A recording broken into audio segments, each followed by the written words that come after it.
So I tried Amazon FBA for 30 days, and this is exactly how it went. What's going on, guys? Welcome back to the channel. My name is Navid. If you're new here, I talk about personal finance, investing, entrepreneurship, and a whole lot more.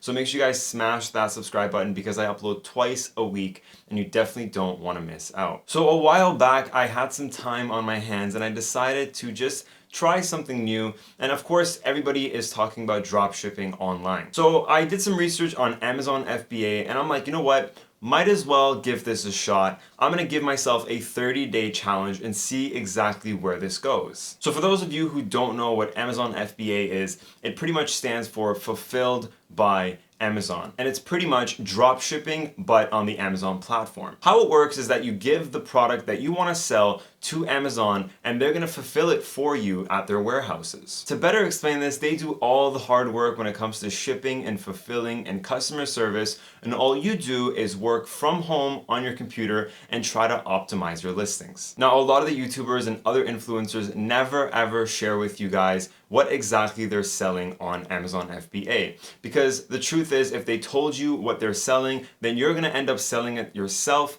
and you're just gonna compete with them, which would make their lives a lot more difficult. But I'm not a dropshipper or an Amazon FBA-er, so I'm more than happy to share everything I learned in this video, and it all starts off with finding the right product. So back in September, Apple announced the brand new iPhone 11 and the iPhone 11 Pro, which is when I found a perfect opportunity to do this 30-day challenge. You see, when a brand new iPhone is released, it's gonna have a different shape and there's gonna be new cases on the market that fit that specific phone. So I went over on Alibaba.com and I started to look for the cheapest available iPhone 11 case. I bumped into a carbon fiber case that was going for around 50 cents USD per unit. The minimum order was 100 units, so after some negotiating, I decided to order 500 units. And when you work with Amazon FBA, they tell you exactly where to ship your products. Because the best part about Amazon FBA is that you don't order the products from Alibaba straight to yourself. You actually ship the products from China straight to the Amazon FBA warehouse. Now, when you're working with the sellers on Alibaba, they know exactly what you're doing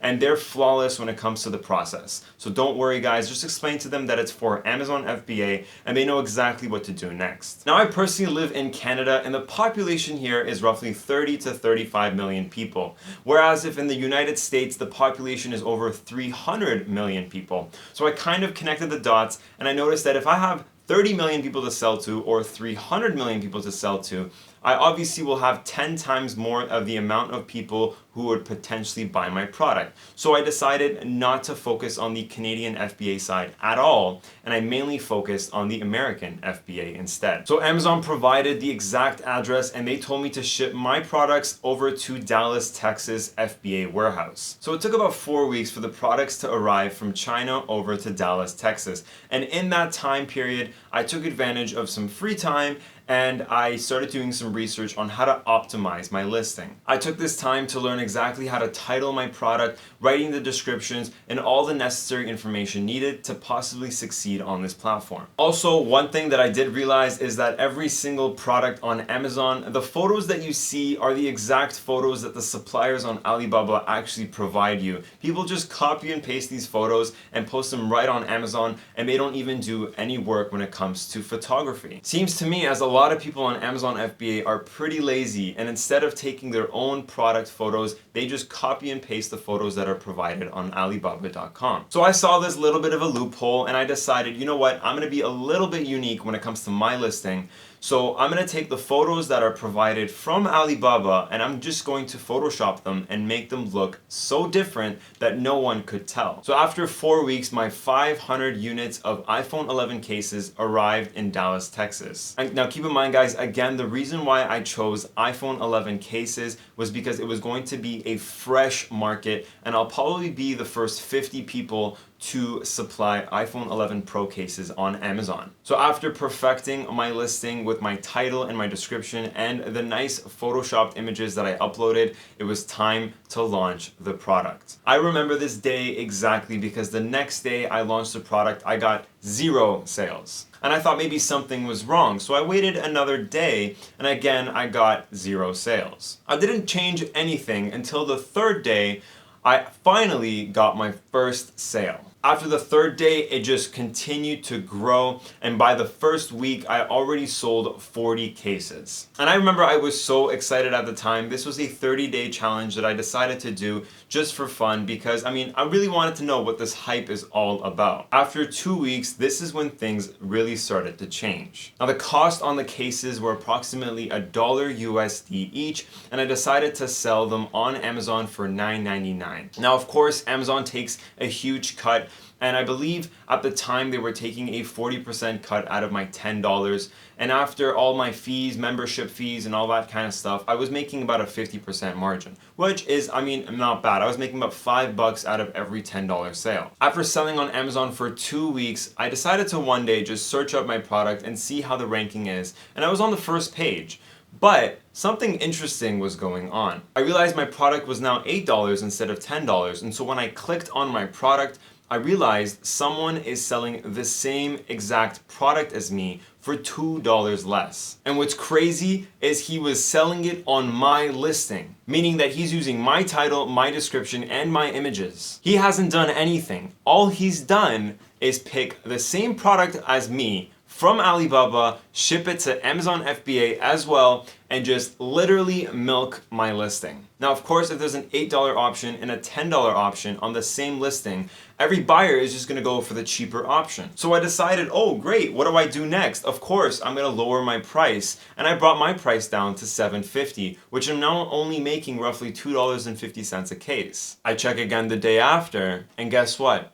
This guy lowered his price to $6.99. I was so mad. I'm like, are you serious? After all this hard work, I made the images myself, all this hard work when it comes to the description and the title and all the optimizing needed to rank on the first page, and now I'm getting outbidded by this guy who wants to sell the exact same case as me for $2 less? Unfortunately, I'm not the only one that decided to sell iPhone cases, and again, I'm not the only one who decided to pick this exact same case. Of course, someone was going to pick it as well, and that's just the game of dropshipping. Everyone's doing the same exact thing, but just labeling it differently. So I have my phone out, and let's go over exactly how much money I made doing Amazon FBA for 30 days. So I ordered 500 units of carbon fiber iPhone 11 cases for $500 US, which was about $1 a pop. In my first 30 days, I made $1,700 in revenue, which is not bad if you ask me. I had a couple refunds, and after my promotions and my FBA fees and my Amazon fees,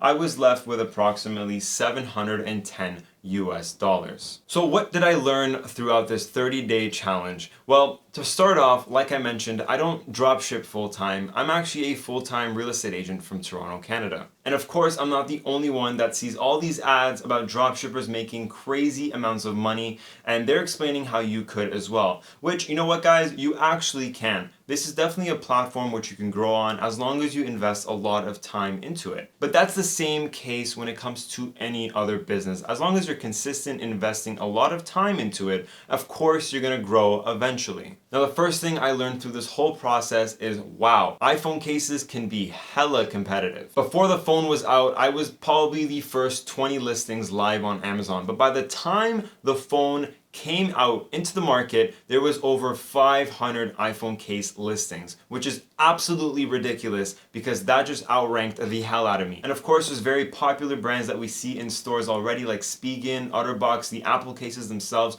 that just outrank you way too fast. And of course, like I mentioned, there's a lot of room to grow within this platform. I did make $1,000, but I think I only sold roughly 80 to 100 cases. And I still had 400 cases left, which is crazy because if I made $1,700 in revenue off of, I think, 80 to 100 cases, then I could have made 5 to 10 grand if I sold all my 500 cases. Of course, if I spent more time on optimizing it and preventing other people to sell on my listing, then there could have been a lot of room to make money here. Another thing I did learn is that it's very difficult to find the right product on Amazon, and that's of course why every single influencer that you see online never actually shares what they sell, because again, it's highly competitive, and the moment they tell you what product that they're selling, you're going to compete with them, and this could potentially reduce their revenue. The most important part of dropshipping and Amazon FBA is the beginning process, which is researching and finding the right product. I felt as if I found the right product, which was an iPhone case, but of course, like I mentioned, that was a highly competitive marketplace. I'm sure when it comes to barbecuing equipment or fishing gear or any sort of other type of gear, they might be a little less competitive, but again, don't quote me on this because I'm not a professional dropshipper. Something else I also learned is that the reviews on your products are very, very important. The more 5-star reviews I got, the higher I was ranking on the Amazon algorithm. So I was ending up being on the first page within the first week because I think I had about 10 to 15 5-star reviews. And of course, a great way to boost this is to get a couple of your friends to just write some fake 5-star reviews. That's right, guys, I said it. Other people may not tell you this, but it's a great way to boost your Amazon listing. I mean, why not? Why not get a couple of your friends to write a couple 5-star reviews to just make your product listing much better? Now, the moment I started getting some 2-star and 3-star reviews, which were real and not like the ones my friends wrote, that is when I started ranking a lot lower compared to other listings. And there you have it, guys. That was my 30-day experience on Amazon FBA. If you guys enjoyed this video, please smash that like button and make sure you guys comment down below if you've had a similar experience on Amazon or dropshipping on Shopify. With that being said, guys, my name is Nav, and I'll see you guys in the next video.